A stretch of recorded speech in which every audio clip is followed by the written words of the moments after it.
අපි කලින් වීඩියෝ එක ඉගෙන ගත්තා ලොකු ඩේට ගොඩක් පොඩි කෑලිවලට කඩන්න එකට අපි කිව චන්කින් කියලා. හැබැයි තොරතුරු කෑලිවට කැඩුව කියල විතරක් එක මතක හිටිනි නෑ. ඒ කෑලි මොලේට අලවන්න සුපිරි ගම් එකක් ඕනේ.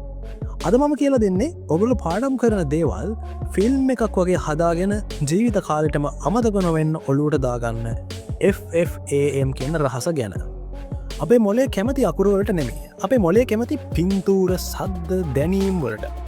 අපි ඩේට එකක් මොලේට ඇතුල් කරද්දි එක පාරකින් දාන නැතුව පාරවල් දෙක තුනකින් දාන්න උත්සා කරන්න ඕන.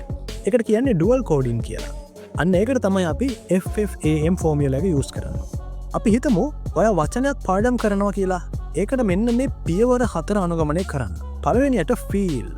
එකන එක අල්ලද්දි දැනෙන විදිහ රස්නය සීතල දැනෙන්න ඕනේ. දෙවනියට ෆැන්ටසයිස් පිස්සුවක් වගේ මවාගන්න. අපි උදාහරණයකට ගත්ත මේ නයිමිරිස් කරල ඔයා හිතාගන්න මේකට අත පයතිනවා මේක ඉතා විශාලයි ඒ වගේ දෙයක් හිතාගන්න. තුන්වෙනියට ඇක්ෂන්. එකන්නේ අපි දැම් මේ හිතින් මවාගත්ත රූපය නිකන් තියෙන්න බෑ. එක ඩාන්ස් කරන්න ඕනේ එක ගහගන්න ඕනේ ඒ වගේ චලනයක් තියෙන්න්නම ඕනේ. හතරවෙනියට මීනින්.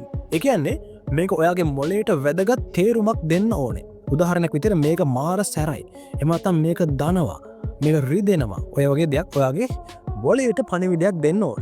හරි දැන් අපි වැඩට බහිම. ඔයාට ඊළඟ වීඩියෝ එනකම් පොඩි හෝම්බර්ක් එකක් තියෙනවා.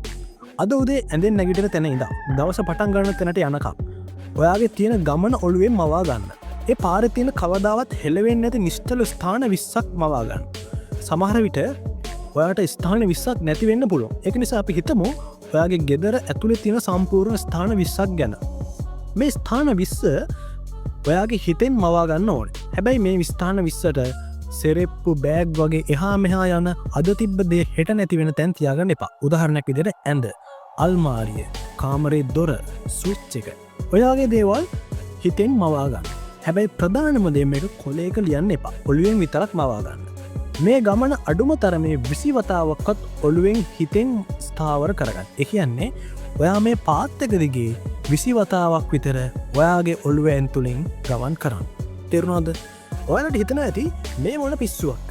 ඇයි මම ගෙදර තියෙන බඩු මතක තියාගන්නේ කියලා. හැබැයි මම ඊළඟ වීඩියෝ එකකින් කියලා දෙනවා අර හදාගත්ත තැන් 20 පාවිච්චි කරලා කොහොමද එකපාර වචන 20ක් 30ක් කටපාඩම් කරන්න කියලා. එහෙනම් හෝම්වර්ක් එක කරලා ලෑස්තිලා ඉන්න. ජය වේවා.